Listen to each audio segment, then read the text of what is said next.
Hello traders, how did the market treat you today? We had crazy volatility, right? So in the morning, the idea was that if we stay above this particular box, this is a balance zone on the hourly chart. If you look to the left, if you stay above this box, we can come back here and then we can get back to this box, and then we will see that whether we are moving higher or we are trying to come back down. These two areas were a support that we had on the 1 hour chart, and based on that, I was going by this, that if we hold on to this balance zone, we will come to this first support area here, or the resistance area here. And if we break through this, then the first target will be 5204 area. And if the 5204 breaks out, then we can come somewhere in this box. And that is how exactly the market played out in the beginning. So let us now get back to the RTA chart and see how we traded the day. Now, since it bounced again from this area, I was looking at that the market should go up and try to touch at least the 13 EMA line, get above, or at least the 5 EMA line here. So we went long above bar 1, right above this zone, which was the first resistance area on the ETA chart. My first target was 5204. I took profit at 5204.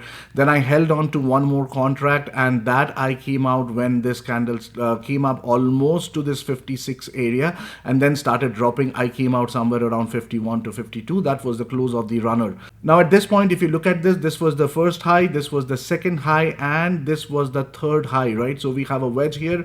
I was expecting for a two-legged pullback, and that is exactly what happened. We got the two-legged pullback. Although we were very bearish and we dropped a lot overnight, I was thinking that since we have such strong bull bars here, the bulls will try to take the market a little bit higher.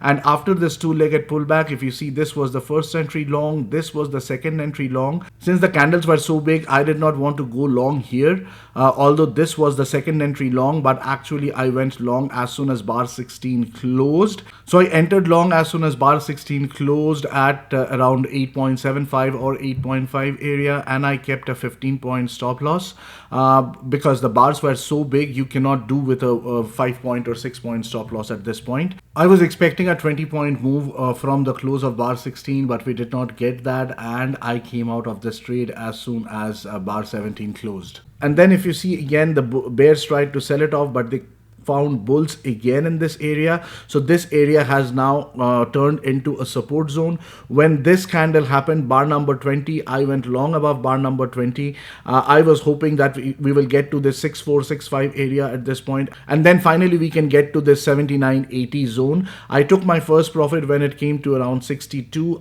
I was holding on to the contract with the stop loss being the 50% off bar number 20. And we took profit when we came close to this 80 line. I came out of the last contract because I was not very confident that it will keep on going up. The market has been very bearish overnight, and so I took the profit here as part of the plan. Then we had a very good micro channel down here with the bears. The bulls got a one leg up, they got a second leg up, they got the two legs up. We shorted again below bar number 52. The idea was that if you see here, we are creating kind of a head and shoulders structure, and I was thinking that if we break down this head and shoulder structure, we should come back to somewhere in the 5186 area again. But then we will have our support at 5204 and areas above that. So when we shorted below bar number 52, our first exit was at 5204. Our first exit was at 5204, but then we exited out of all the contracts above bar number 70, thinking that there may be a trading range created here. But I think the bears are actually trying to get the 1:1 of this head and shoulder structure, and they may very much come down to this 86 area again before the market closes for the day. So if you see here, the bears are in complete control. However, we do not know. The bulls may come out once again and take the market higher. We will have to see what are the support and resistance areas that got created in details overnight, as well as the areas that got created during the RTH hours today. We will take a look at that, and I will come back again in the evening with my expectations for tomorrow's video. As always, please like, share, comment on the video, subscribe to the channel, and click on the notification icon. And I'll see you guys again very soon. Have a great evening, everyone. Bye.